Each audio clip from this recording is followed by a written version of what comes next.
చాలా కాలం క్రితం డైనోసార్ ఒకటే భూమిపై నివసించేది. ఒక చిన్న డైనోసార్ పేరు డైనో. అతనికి తిరుగుతూ చూడటం అంటే చాలా ఇష్టం. ఒకరోజు డైనో అరణ్యంలో ఒక వెలుతురు చూస్తూ ఉండగా ఆ వెలుతురును అనుసరించుకుంటూ వెళ్ళాడు.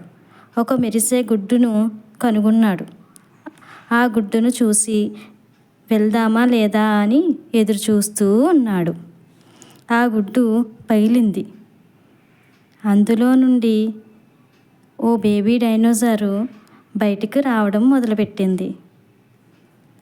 అది చూడగా డైనోకి ఎంతో సంతోషంగా ఉంది.